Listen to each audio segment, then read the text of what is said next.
Hello welcome back. വളരെ easy ആയിട്ടുള്ള ഒരു മിച്ചറിൻ്റെ റെസിപ്പിയാണ് കേട്ടോ. സാധാ മിച്ചറല്ല, ഒരു നോൺ വെജ് മിച്ചറാണ് തയ്യാറാക്കുന്നത്. അപ്പോൾ അതിന് ബോൺലെസ് ചിക്കനാണ് എടുത്തിട്ടുള്ളത്.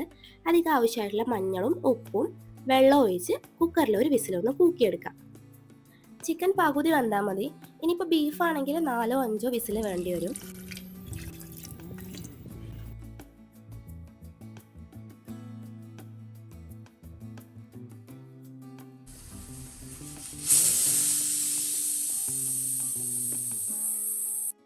ഇപ്പോൾ ചിക്കൻ പകുതി വെന്തിട്ടുണ്ട്. ഇനി അത് കുക്കറിൽ നിന്ന് ഊറ്റിയെടുക്കാം. എന്നിട്ടത് ചൂടാറാൻ വെക്കണം.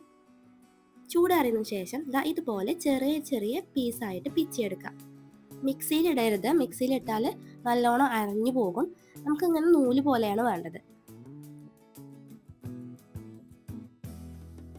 ഇനി പിച്ചെടുത്ത ചിക്കനിലേക്ക് കുറച്ച് മഞ്ഞൾപ്പൊടി, മുളക് പൊടി, കാശ്മീരി ചില്ലി പൗഡർ ഇതും കൂടി ചേർത്തൊന്ന് മിക്സ് ആക്കി എടുക്കാം. ആവശ്യത്തിനുള്ള ഉപ്പ് നമ്മൾ നേരത്തെ ചേർത്തിട്ടുണ്ടായിരുന്നു. ഇനി ഇതൊന്ന് പൊരിച്ചെടുക്കാം.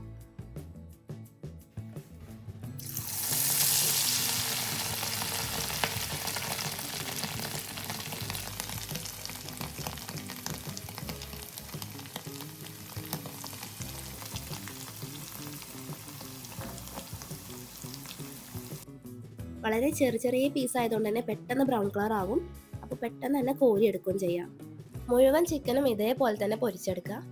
ഈ ഒരു ബ്രൗൺ കളർ എന്തായാലും വരണം, എന്നാലുള്ള ആ ഒരു ക്രിസ്പിനെസ് കിട്ടത്തുള്ളൂ മിച്ചറിന്. ഇനി ചിക്കനൊക്കെ കോരിയെടുത്ത അതേ എണ്ണയിലേക്ക് കുറച്ച് വെളുത്തുള്ളി ചതച്ചത് ഇട്ട് കൊടുക്കുക. കുറച്ച് വറ്റൽ മുളകും കുറച്ച് കരിവേപ്പിലയും കൂടി ചേർത്തിട്ട് നന്നായിട്ട് വറുത്തെടുക്കുക.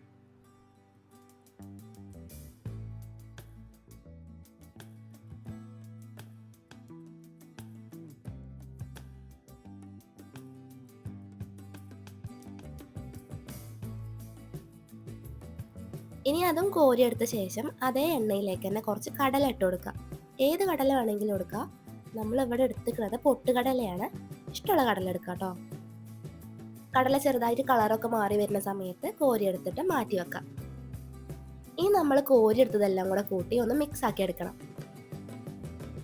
അതിനുവേണ്ടി വേറൊരു ബൗളെടുത്ത് അതിലേക്ക് കോരി വെച്ച ചിക്കനും വെളുത്തുള്ളി, കറിവേപ്പില, വറ്റൽമുളക്, കടല ഇതെല്ലാം കൂടെ ഒന്ന് ചേർത്ത് കൊടുക്കാം. ഇനി ഇതിലേക്ക് ഒരു ചെറിയ നാരങ്ങൻ്റെ കഷ്ണം ഒന്ന് പിഴിഞ്ഞു കൊടുക്കുന്നുണ്ട്. പിന്നെ കുറച്ച് ഉപ്പും കുറച്ച് മുളക് പൊടിയും കൂടി ചേർത്ത് കൊടുക്കാം. ഇനി ഇതെല്ലാം കൂടി ഒന്ന് മിക്സ് ആക്കി എടുക്കാം.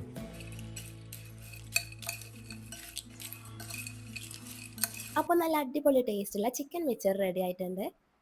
ഭയങ്കര ക്രിസ്പി ഉണ്ട് കേട്ടോ. സാധാ മിച്ചർ പോലെ തന്നെയാണ്. ചായൻ്റെ ഒപ്പം കഴിക്കാനും രസമാണ്, അല്ലെങ്കിൽ വെറുതെ കഴിച്ചാലും അടിപൊളിയാണ്.